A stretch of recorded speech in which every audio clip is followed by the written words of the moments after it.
Hello दोस्तों, कैसे हैं आप लोग। जैसा कि आप देख रहे हैं कि लगातार हम लोग यह प्रयास कर रहे हैं कि 70 बीपीएससी को लेकर आपका तैयारी अधूरा ना रह जाए। और ये तैयारी पूरा कैसे होगा वो तब पता चलेगा जब लगातार प्रैक्टिस करेंगे। हम लोग श्योर सक्सेस संस्थान के स्तर पर यह कर रहे हैं कि आपके लिए day by day practice set चला रहे हैं। कुछ नहीं है, हम लोग एक कोर्स लॉन्च किए हैं, वो ये कोर्स है। और इसके साथ साथ हम लोग यूनिट बाय यूनिट टेस्ट भी लेते चले जाते हैं। तो आप चाहें तो टेस्ट सीरीज से भी जुड़ सकते हैं, आप चाहें तो इस पूरे कोर्स से भी जुड़ सकते हैं, आप चाहें तो किसी एक कोर्स से जुड़ सकते हैं। अच्छा बात क्या है कि अगर आप टेस्ट से जुड़ना चाहते हैं तो हम लोग सैटरडे और संडे 2 दिन टेस्ट चला रहे हैं, जो फुल लेंथ टेस्ट है। अब बाकी दिन आपका डे बाय डे टेस्ट है, जिसका डिस्कशन मैं अभी आपके सामने कर रहा हूँ।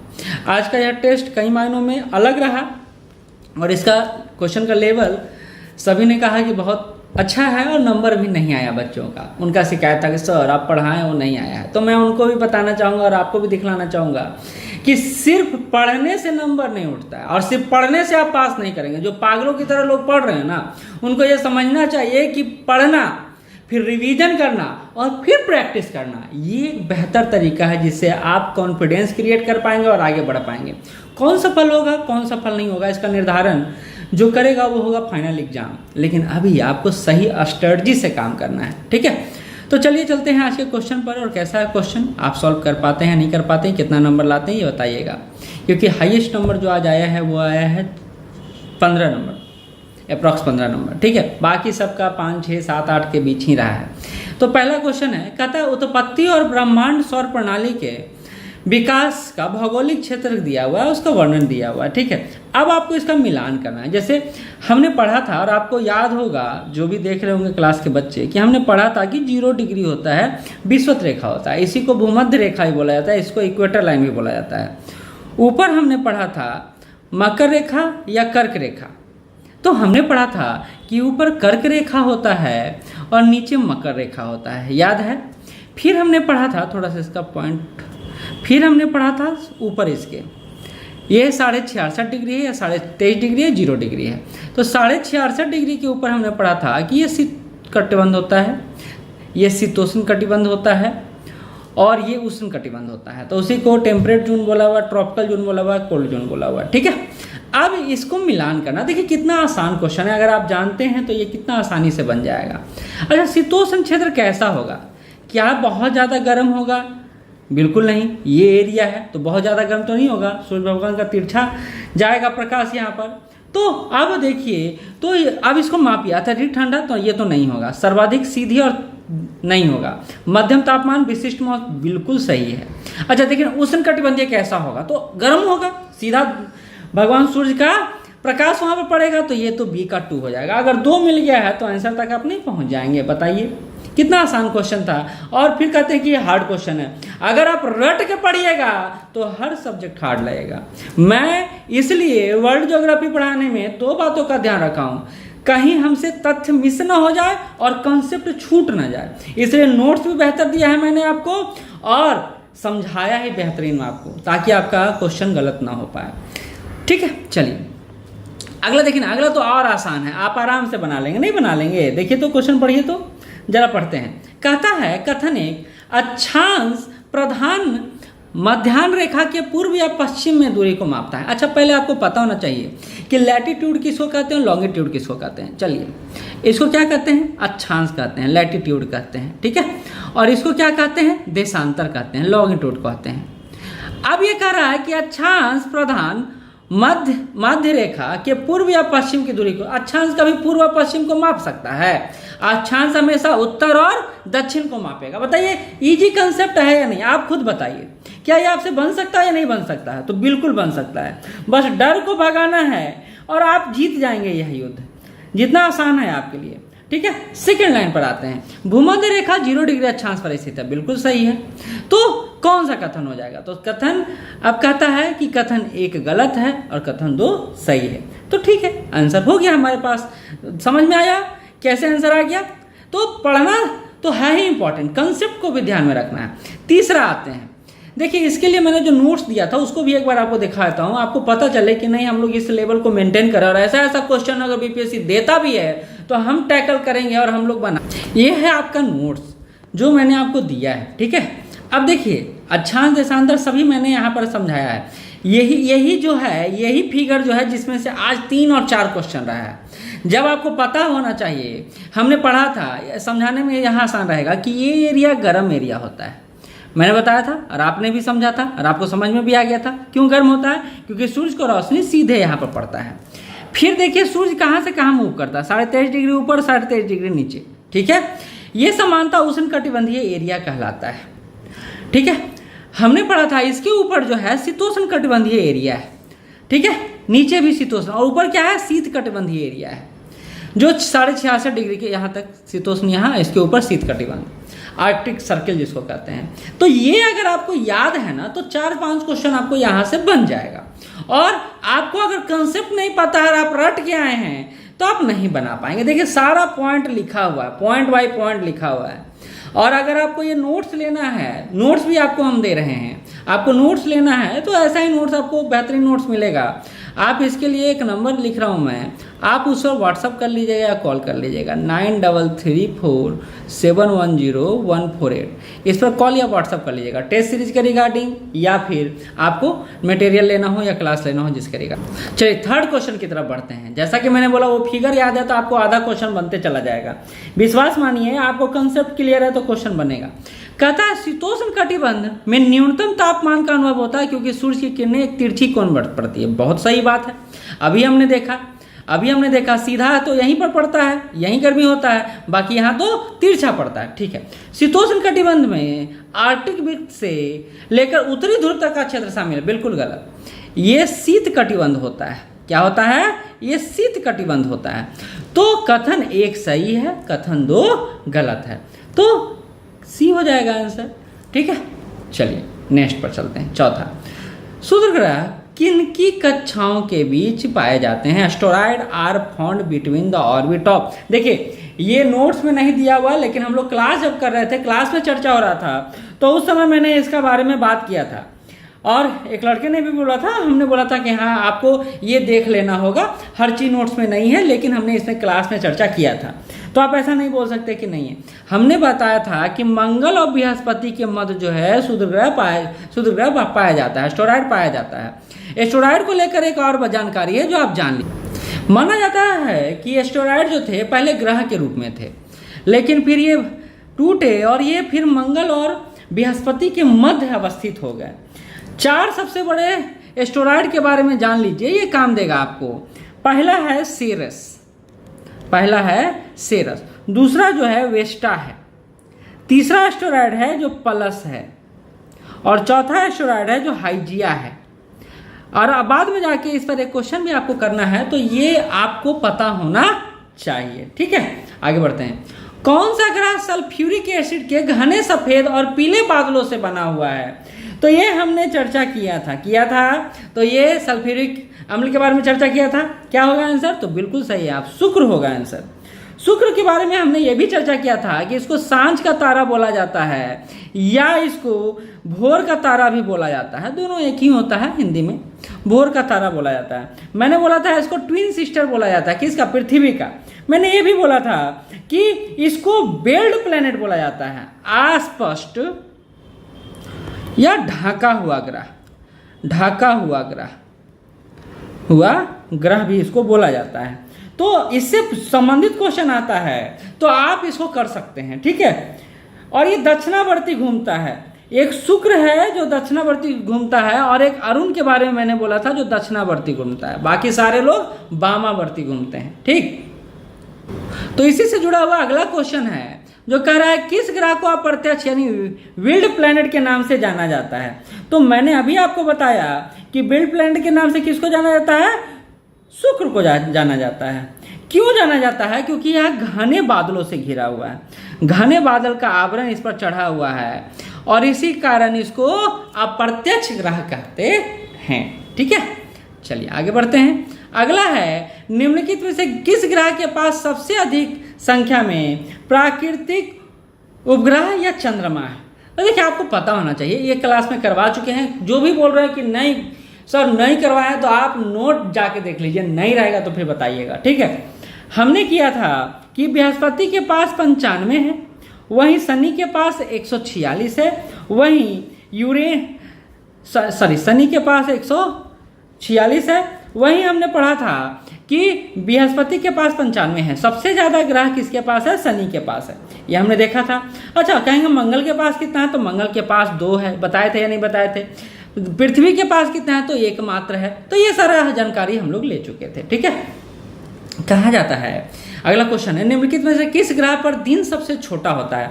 तो जो फिगर मैं शुरू में डीपी में लगाए हुए उसी में मैंने दिया हुआ है कि किसका दिन कितना में यह सूर्य का चक्कर लगा लेता है। तो आप ऐसा नहीं कर सकते हैं कि ये क्वेश्चन को हम लोग क्लास में नहीं किए हैं, बिल्कुल किए हैं और बहुत अच्छे से किए हैं। तो ठीक है, सबसे छोटा होता है दिन, सबसे छोटा किसका होता है? तो सबसे छोटा दिन पृथ्वी का होता है, 24 आवर का होता है। तो कहेंगे सर पृथ्वी का कैसे होता है? तो अन्य का क्या होता है? तो मंगल का समझ लीजिए ये 25 घंटे के आसपास होता है। बुध का समझ लीजिए ये 1408 घंटे के आसपास होता है। शुक्र का जान लीजिए 5832 घंटे के आसपास एक दिन होता है। इतना घंटा है, ये बात समझ लीजिए। अच्छा, इसमें दिया हुआ है उसी में सबसे छोटा दिन था। ऐसे बृहस्पति के बारे में आपको पता होना चाहिए, बृहस्पति मात्र 10 घंटे में सूर्य की परिक्रमा कर लेता है। सॉरी, दिन होता है, 10 घंटे का दिन होता है। शनि पर मात्र 11 घंटे का दिन होता है, 11 आवर्स का दिन होता है। तो ये सारे तथ्य हैं जो आपको याद रखना चाहिए, ठीक। आते हैं, निम्नलिखित में से कौन सा देश मकर रेखा पर स्थित नहीं है? याद करिए, मकर रेखा, कर्क रेखा और वृत्त इक्वेटर पर कितने देश हैं, ये हमने चर्चा किया था। और आपको एक पॉइंट बोलूंगा तुरंत याद आ जाएगा कि मकर रेखा पर कितना देश है। तो हमने बताया था 10 देश है। 10 देश का नाम भी था, बताया था मैंने। 3 महाद्वीपों में यह फैला हुआ है। मकर रेखा 3 महाद्वीपों पर यह फैला हुआ है, ठीक है। 3 महाद्वीपों पर यह फैला हुआ है। तो आपको यह पता होना चाहिए कौन कौन से महाद्वीप है। तो पहला तो दक्षिण अमेरिका है, दूसरा अफ्रीका है और तीसरा कौन सा रहेगा? तो नो डाउट ऑस्ट्रेलिया रहेगा। तो 3 महाद्वीपों पर यह फैला हुआ है, ठीक है। तो ये जान लीजिए कि दक्षिण अमेरिका से कौन कौन सा देश आते हैं। तो दक्षिण अमेरिका से अर्जेंटीना आता है, ब्राजील आता है, चिली आता है, पराग्वे आता है। अच्छा, अफ्रीका से कौन कौन से देश हैं? तो नामीबिया है, इसके अलावा बोत्सवाना है, दक्षिण अफ्रीका है, मोजाम्बिक है, मेडागास्कर है और इसके बाद एकमात्र है ऑस्ट्रेलिया, ठीक है। तो 3 महाद्वीपों से 10 देश गुजरता है। उसमें उरुग्वे क्या कर रहा है? उरुग्वे यहाँ कोई इसका काम नहीं है। कहता है निम्नलिखित में से कौन सा बौना ग्रह मुख्य सूर्य ग्रह पेटी में स्थित है? तो बौना ग्रह की बात की तो सूर्य के बारे में अभी हमने एस्ट्रॉयड के बारे में पढ़ा कि क्या पढ़ा, याद कीजिए कि 4 जो है मुख्य है, 4 बड़े जो एस्ट्रॉयड हैं उसके बारे में हमने अभी देखा था। क्या देखा था? तो पहला सेरेस है, तो सेरेस तो यहाँ नजर आ रहा है भैया। दूसरा वेस्टा है, तीसरा पलस है, अभी पढ़ा था ना मैंने, याद है ना। और उसके अलावा हाइजिया है। आप कॉपी में लिख लीजिए, अगर नहीं याद हो रहा है तो कॉपी में लिख लीजिए। तो कहता है सबसे बौना ग्रह सेरेस है। एकमात्र ड्वार्फ जो ग्रह है इसका वो सेरेस के नाम से जाना जाता है, ठीक है। तो ऊपर दिया हुआ है ड्वार्फ प्लैनेट कौन है? तो सेरेस है। 180 डिग्री देशांतर को क्या कहते हैं? अब बताइए, ये क्वेश्चन भी गलत होने वाला है। अंतर्राष्ट्रीय तिथि रेखा बोला जाता है, इंटरनेशनल डेट लाइन बोला जाता है। स्पष्ट रूप से बताया हुआ था, कैसे नहीं बनेगा क्वेश्चन। एक और सोचिए, क्वेश्चन बड़ा आसान है। किस यामोत्तर या देशांतर को भारत का मानक यामोत्तर कहा जाता है? तो मैंने आपको बताया था कि भारत किधर है? पूर्वी देशांतर पर है। तो पहला तो वेस्ट की बात ही गलत है, वेस्ट वाला तो क्वेश्चन नहीं होगा। क्या 27.5 डिग्री है? तो बिल्कुल नहीं। 82.5 डिग्री, 82.5 डिग्री कब का हम लोग देखते हैं? 82.5 डिग्री किधर? ईस्ट में। आंसर स्पष्ट रूप से पता चल जाएगा। कहता विश्व में सर्वाधिक समय क्षेत्र वाला देश कौन सा है? अगर सिर्फ एक देश, एक भूखंड के आधार पर देखा जाए तो रूस का नाम आएगा। सुन लीजिए, सिर्फ एक भूखंड के आधार पर देखा जाए तो रूस का नाम आएगा। लेकिन फ्रांस का नाम इसलिए आता है क्योंकि इसके कई सारे द्वीपीय समूह भी हैं, मतलब कई सारे क्षेत्रों में, प्रशांत महासागर, हिंद महासागर में इसके द्वीपीय क्षेत्र हैं जिसका यह मालिक भी है। तो उसके आधार पर सबसे ज़्यादा जो टाइम जोन है वो फ्रांस के पास है, 13 टाइम जोन है। वहीं आप रसिया के पास देखिएगा तो 11 टाइम जोन है। भारत के पास मात्र 1 टाइम जोन है। तो इस आधार पर फ्रांस होगा, ठीक है। अगला क्वेश्चन की तरफ बढ़ते हैं। नेक्स्ट क्वेश्चन जो आपके पास है वो है, निम्नलिखित में से किस प्रकार की वर्षा को वायुमंडलीय वर्षा के रूप में जाना जाता है? देखिए, वर्षा पढ़ा रहा था मैं और बोला था 2 वायु राशियाँ, या तो ठंडी होगी या गर्म होगा। इसको उष्ण भी बोले थे। या तो इस साइड बढ़े या इस साइड बढ़े। इसी सिचुएशन को हम लोग वाताग्र सिचुएशन भी कहे थे, याद है, फ्रंट्स कहे थे। अब कहता है किस प्रकार की वर्षा वायुमंडलीय वर्षा के रूप में जाना जाएगा। तो वायुमंडलीय वर्षा कहाँ होगा, ऊपर से होगा। तो क्या मौखिक वर्षा इसमें होगा, वर्टिकल रेनफॉल होगा, साइक्लोनिक रेनफॉल होगा, या फिर वर्टिकल रेनफॉल होगा, या फिर उपयुक्त में से एक से अधिक। तो ये आप समझिए, इस तरह की वर्षा जो वायुमंडलीय वर्षा के रूप में जाना जाता है वो चक्रवातीय वर्षा होता है। ठंडी जलधारा जब इधर बढ़ती है तो गर्म जलधारा ऊपर उठ जाता है और यह संघनित होता है और वर्षा करता है। ठीक है, कहीं कहीं इसको वाताग्र वर्षा के नाम से भी आप जानेंगे। ठीक है, 15 नंबर क्वेश्चन पे आते हैं।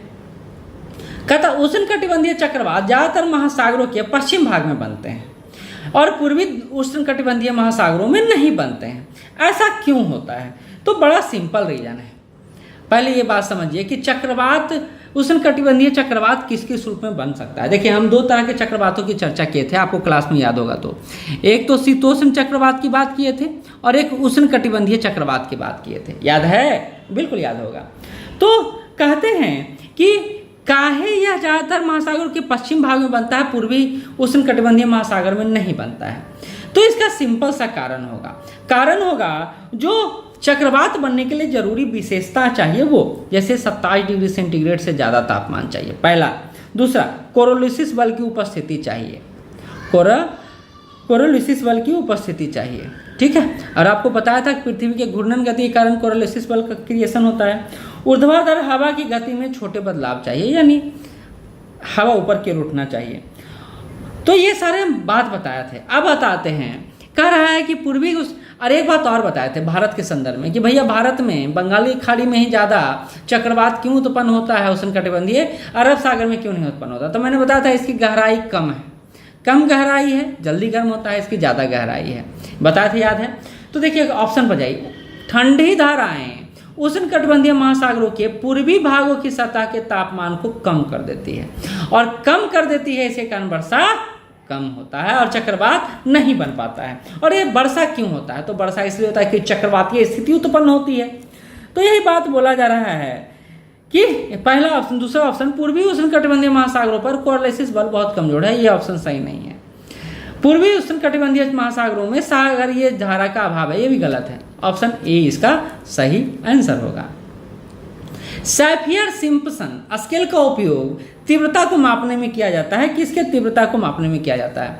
तो ये आपको नहीं पढ़ाए थे। और ये एक बात याद रखिए, जब आपका क्वेश्चन सेट करता हूँ तो मैं देखता भी नहीं हूँ कि मैंने क्या पढ़ाया हूँ क्या नहीं पढ़ाया हूँ। वो तो जब मैं इसका एनालिसिस करने लगता हूँ तो मुझे पता चलता है चलो ये सेक्शन से है, ये सेक्शन से नहीं है। इसलिए क्योंकि मुझे लगता है कि पढ़ाई के अलावा भी, किताब और कॉपी के अलावा भी कई सारे ऐसे प्रश्न हैं जो अछूते रह जाते हैं, तो उसको भी हम लोग शामिल करते हैं। तो तूफान को मापने की एक इकाई है जो इसको सैफियर सिम्पसन स्केल कहा जाता है।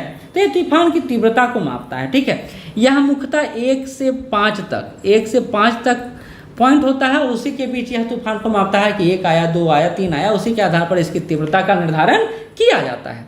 ठीक है, चलिए आगे बढ़ते हैं। अब देखिए क्वेश्चन बड़ा कंसेप्ट वाला है, जिसको समझ में आएगा वो तुरंत बना देगा, नहीं समझ में आएगा नहीं बनाएगा। कहता है एक संक्रमण क्षेत्र, ये ट्रांजिशन जोन, जहां एक ठंडी वायु का द्रव्यमान एक गर्म वायु के द्रव्यमान को प्रतिस्थापित करता है। यानी क्या है, दो धाराएं हैं, जल धाराएं हैं या वायु धाराएं हैं। ये ठंडा है, कोल्ड है, और ये क्या है, हॉट है। क्या कर रहा है, ठंडा चला जा रहा है हॉट की तरफ, यानी गर्म हवा की तरफ। ठीक है, और इसको क्योंकि गर्म हवा है तो ये तो ऊपर उठ जाएगा और ठंडा जल धारा नीचे रह जाएगा। तो ठीक है, तो कह रहा है ठंडी वायु धारा का द्रव्यमान एक गर्म वायु के द्रव्यमान को प्रतिस्थापित करता है, जो आमतौर पर भारी वर्षा, बारिश या बर्फ से जुड़ा होता है, जो तेजी से तापमान में गिरावट के साथ संयुक्त रूप से क्या कहलाता है। तो याद करिए, इसको क्या बोले थे हम लोग, शीताग्र बोले थे, उष्णाद्र नहीं बोले थे, उष्णकटिबंधीय नहीं बोले थे, शीतोष्ण कटिबंधीय बोले थे, याद है? तो शीताग्र कहलाता है यह शीताग्र कहलाता है। कॉपी में देख लीजिए, लिखा हुआ स्पष्ट रूप से। अब देखिए, विभिन्न एरिया में चक्रवातों का नामकरण किए थे और फिगर के साथ बहुत ही अच्छे तरीके से मैंने बताया था कि किस एरिया में चक्रवात का क्या नाम है। जैसे मैंने बोला था कि आप जब हिंद महासागर में चले जाइएगा ना, जब हिंद महासागर में चले जाइएगा तो आपको चक्रवात कहा जाएगा। जब पश्चिमी प्रशांत एरिया में चले जाइएगा या दक्षिण चीन सागर में चले जाइएगा तो इसको आंधी बोला जाएगा, आंधी बोला जाएगा। यहीं अटलांटिक महासागर के पास चले जाइएगा, अटलांटिक महासागर के पास चले जाएगा तो ये चक्रवात कहलाएगा। यहीं पश्चिमी ऑस्ट्रेलिया के पास चले जाएगा तो विल्ली विल्ली कहलाता है। और उसी तरह चीन सागर के चक्रवाती तूफान को जो नामकरण दिया गया है वो टाइफून के नाम से जाना जाता है, तो प्रचंड तूफान के नाम से जाना जाता है। ठीक है, अब अगला है चक्रवातों के संबंध में निम्नलिखित कथनों पर विचार कीजिए। अब देखिए कंसेप्चुअल क्वेश्चन है, आपको आएगा तो बनेगा, नहीं आएगा नहीं बनेगा। तो कैसे बन जाएगा, अब इस पर कह रहा है कौन सा कथन सही है। पहले तो आप क्वेश्चन को ही समझ लें कि सही कथन के बारे में बोल रहा है। तो चलिए आते हैं चक्रवातों के संबंध में। उष्णकटिबंधीय चक्रवात हमेशा समुद्र की सतह पर उत्पन्न होते हैं। याद करिए, आपको बताया था शीतोष्ण कटिबंधीय चक्रवात कहाँ उत्पन्न होता है, उष्णकटिबंधीय चक्रवात कहाँ उत्पन्न होता है। ठीक है, तो ये बिल्कुल सही है, बिल्कुल सही है। कहता शीतोष्ण चक्रवात आमतौर पर विनाशकारी नहीं होते हैं। तो यह स्टेटमेंट को भी आप सही मान सकते हैं, क्योंकि ये ज़्यादा इसका विस्तार क्षेत्र नहीं होता है, तो ये ज़्यादा नाश नहीं करता है, यानी सर्वनाश नहीं करता है। तीसरा, शीतोष्ण चक्रवात आमतौर पर उष्णकटिबंधीय चक्रवातों की तुलना में आकार में बहुत छोटे होते हैं। तो बहुत छोटा तो नहीं होता है, बहुत छोटा होता है क्या, नहीं बहुत छोटा नहीं होता। लेकिन आप ये कह सकते हैं शीतोष्ण कटिबंधीय का विस्तार क्षेत्र तो बड़ा होता है, लेकिन विनाशकारी क्षमता कम होता है। वहीं उष्णकटिबंधीय चक्रवात का विस्तार क्षेत्र छोटा होता है, लेकिन विनाशकारी क्षमता ज्यादा होता है। तो ये स्टेटमेंट सही नहीं है। उष्णकटिबंधीय चक्रवातों में शीतोष्ण चक्रवातों की तुलना में बहुत अधिक दाब प्रवणता होती है, बहुत एयर प्रेशर बहुत ज़्यादा होता है। ठीक है, चौथा क्वेश्चन सही है, तो ऑप्शन हो जाएगा ये सही। अगला आते हैं। अब देखिए ये तो स्पष्ट है, बड़ा आसान है। पश्चिमी विक्षोभ जो उत्तर पश्चिम भारत की जलवायु को प्रभावित करते वायु संचरण के निम्नलिखित में किस श्रेणी से संबंधित है। तो हम लोग चर्चा किए थे, याद है कि ये साइक्लोनिक सिचुएशन है, जो भूमध्य सागर से हवा चलती है और भारत में प्रवेश करती है। इसको वेस्टर्न डिस्टर्बेंस या पश्चिमी विक्षोभ की हवा भी कहते हैं, शीतलहरी लेकर आता है। ठीक है, आगे है वायुमंडल में आर्द्रता के संदर्भ में निम्नलिखित पर बात करें। अब ये है रिलेटिव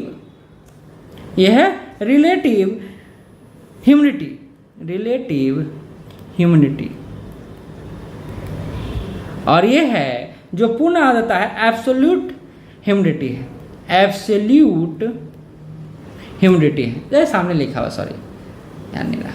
ठीक है, कहता है सापेक्ष आर्द्रता प्रतिशत दिन भर में व्यापक रूप से भिन्न भिन्न हो सकता है, तब भी जब हवा में जलवाष्प की मात्रा समान रहती है। बिल्कुल सही है।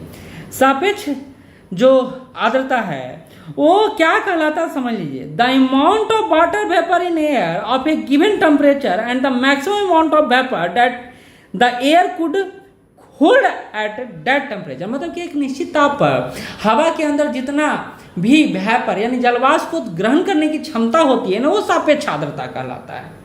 और वहीं एब्सोल्यूट ह्यूमिडिटी की बात किया जाए तो ये क्या है, तो ये वाटर वेपर का जो जितना द्रव्यमान है उसको एक निश्चित आयतन पर अपने आप में समाहित रखता है। तो इन दोनों कहता पूर्ण आर्द्रता एब्सोल्यूट ह्यूमिडिटी केवल हवा के एक हिस्से की ऊर्ध्वाधर गति के कारण भिन्न हो सकती है। हाँ, ये जैसे जैसे ऊपर जाएगा तो ह्यूमिडिटी कम या ज़्यादा हो सकता है, ये भी सही है। तो 21 का सी होगा आंसर, 1 और 2 दोनों सही है। ठीक है, तो इस तरह हमारा 21 क्वेश्चन का डिस्कशन हुआ। कल आप लोग का जो टेस्ट है वो संसद से है और राज्य विधान मंडल से है, तो आप उसको तैयार करके आएंगे। आज यहीं तक, फिर मिलते हैं, धन्यवाद।